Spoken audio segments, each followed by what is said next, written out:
असं तर नाही ना की 156 मधली जी इतर मुलं आहेत ती आमदार खासदारांची, कुठल्या बड्या राजकीय नेत्यांची, उद्योगपतींची किंवा IT क्षेत्रातली अशी लोक की ज्यांचा काही कोटीच्या घरात पगार आहे आणि जे जिथल्या तिथे प्रकरण मॅनेज करू शकतात अशी तर मुलं नाहीत ना.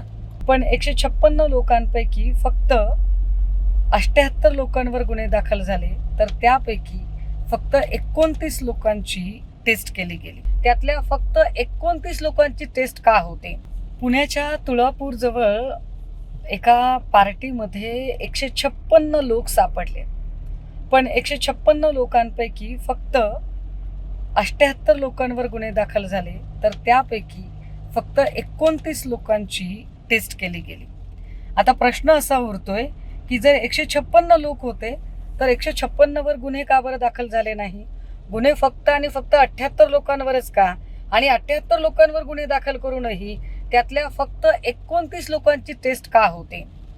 असं तर नाही ना की 156 मधली जी इतर मुलं आहेत ती आमदार खासदारांची, कुठल्या बड्या राजकीय नेत्यांची, उद्योगपतींची किंवा IT क्षेत्रातली अशी लोक की ज्यांचा काही कोटीच्या घरात पगार आहे आणि जे जिथल्या तिथे प्रकरण मॅनेज करू शकतात अशी तर मुलं नाहीत ना.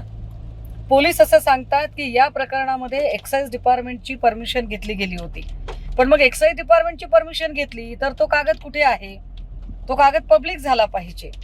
मुळात तुळापूर हे छत्रपती संभाजी महाराजांच्या जिथं पवित्र स्मृती आहेत अशा ठिकाणी इतकी भयंकर घटना घडते आणि पोलीस याला इतक्या कॅज्युअली घेतात, हेच प्रचंड आश्चर्यकारक आहे. गृह खातं कधीतरी जबाबदारी घ्यायला शिकेल का? महाराष्ट्रातील सर्व बातम्यांचे विश्वासार्ह व्यासपीठ. सकाळच्या सर्व सोशल मीडिया प्लॅटफॉर्मला लाईक, फॉलो आणि सबस्क्राईब करा. तसंच सर्व नोटिफिकेशनसाठी बेल आयकॉन प्रेस करायला विसरू नका.